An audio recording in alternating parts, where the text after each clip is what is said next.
गुरु भक्ति योग। पूज्य आचार्य की सेवा जैसी हितकारी और आत्मोन्नति करने वाली और कोई सेवा नहीं है। सच्चा आराम दैवी गुरु की सेवा में निहित है। ऐसा दूसरा कोई सच्चा आराम नहीं है। किसी भी प्रकार के स्वार्थी हेतु के बिना की गई आचार्य की पवित्र सेवा जीवन को निश्चित आकार देती है। जो अपने गुरु की भावपूर्वक अहिर्निश अथक सेवा करता है, उसे काम, क्रोध और लोभ कभी सता नहीं सकते। जो मुक्तात्मा पावनकारी गुरु है, वे शांति और आनंद स्वरूप है। वे समदृष्टि वाले और स्थित प्रज्ञ हैं। उनके लिए मान, अपमान, स्तुति, निंदा, दुख, सुख सब समान है। वे काम, क्रोध, लोभ, मद और मत्सर से मुक्त हैं। उनको रुचि अरुचि नहीं होती। उन्हें कोई आसक्ति नहीं होती। बालक जैसे निर्दोष फिर भी ज्ञान के भंडार है। वे अपनी उपस्थिति मात्र से या कृपा दृष्टि से ही शिष्यों के संशय दूर कर सकते हैं। जब आप मुश्किलों एवं मुसीबतों में आ जाए, तब गुरु की कृपा के लिए प्रार्थना करें। अपने सच्चे हृदय से बार बार प्रार्थना करें। सब सरल बन जाएगा, ठीक हो जाएगा।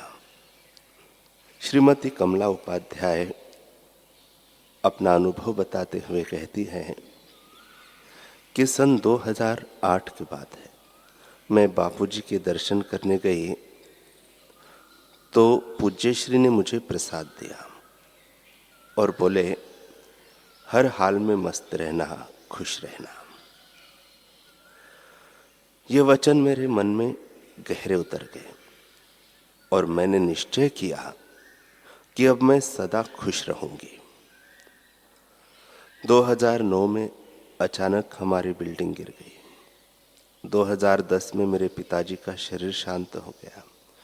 2011 में हमें गृह क्लेश के कारण अपनी बहुत सारी पैतृक संपत्ति छोड़कर वृद्ध मां को लेके दूसरे शहर जाना पड़ा। जिन लोगों को पैसे उधार दिए थे, उन्होंने भी ऐसे बुरे वक्त में बोल दिया कि अभी हमारे पास पैसे नहीं है। और भी ऐसी कई घटनाएं हुई। इतनी विषम परिस्थितियां आई, पर मन में विषाद, चिंता, तनाव फटके तक नहीं। गुरुदेव के वचन याद आते और हृदय भाव से भर जाता कि वाह मेरे गुरुदेव, कैसा ज्ञान दिया है आपने।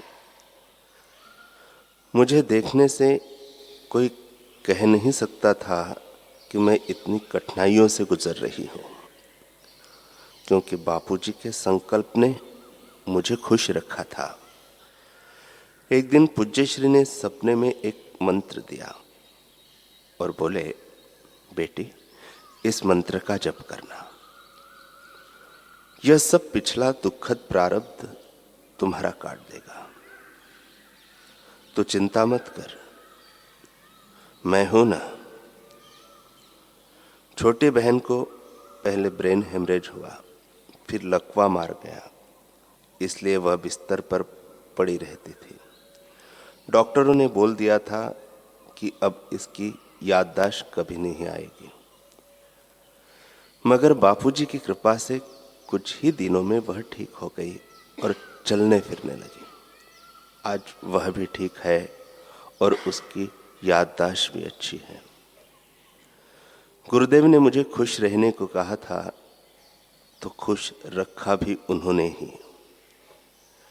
बापूजी हमको जो कार्य करने को बोलते हैं, उसमें मदद भी करते हैं।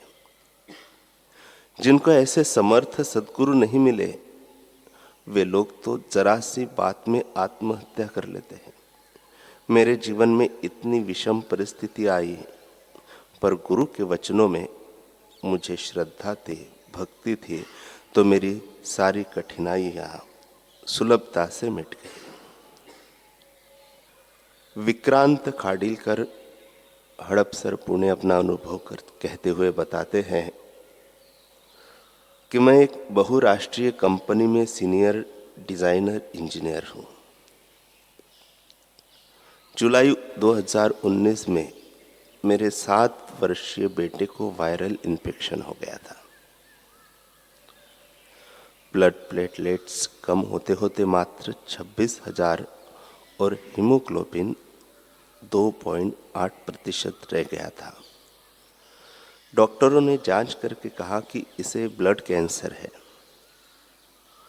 7 से 10 लाख रुपए खर्च आएगा। कीमोथेरेपी के साथ 3 साल का इलाज किया जाएगा। फिर भी बच्चे के बचने की कोई गारंटी नहीं। बेटे की तबीयत दिनों दिन बिगड़ती जा रही थी। रीढ़ की हड्डी में इंजेक्शन और हाथों में सतत ग्लूकोज आदि की बोतलें लगने से उसे बहुत पीड़ा होती थी। हमसे उसकी पीड़ा देखी नहीं जाती थी। न कोई एलोपैथी दवा काम कर रही थी और न ही आयुर्वेदिक। मेरा बेटा मृत्यु के करीब था। हमने अहमदाबाद आश्रम में जाकर बड़ बादशाह की परिक्रमा करके पूज्य श्री से प्रार्थना की। वहां हमें बड़ा बल मिला। फिर बेटे को लेकर हम जोधपुर गए एवं गुरुदेव से सारी बात निवेदित की। पूज्य श्री ने बेटे पर अपनी दिव्य दृष्टि डाली और कहा, मेजर केस है, यमराज से बात करनी पड़ेगी। फिर गुरुदेव क्षण भर ध्यानस्थ हो गए। बोतल से कुछ जल लेकर उसके ऊपर छिड़का और हमें जल देते हुए बोले, कैंसर कैंसल। यह जल इसे पिला दो और आश्रम के वैद्य से मिल लेना। गुरुदेव का आशीर्वाद, करुणा, कृपा व प्रेम पाकर हमारा हृदय भर आया। 2 दिन बाद पुणे आकर टेस्ट कराया तो हीमोग्लोबिन 10.5% और प्लेटलेट्स 5.39 लाख हो गए थे। सब रिपोर्ट नॉर्मल मिली। मेरे बेटे का ब्लड कैंसर जैसा भयानक रोग भी आश्चर्यजनक रूप से गायब हो गया और अभी वह एकदम स्वस्थ है। गुरु कृपा से मेरे पुत्र को नया जीवन मिला। सचमुच मेरे गुरुदेव का आशीर्वाद ही मेरे लिए संजीवनी है और बाकी सब व्यर्थ है।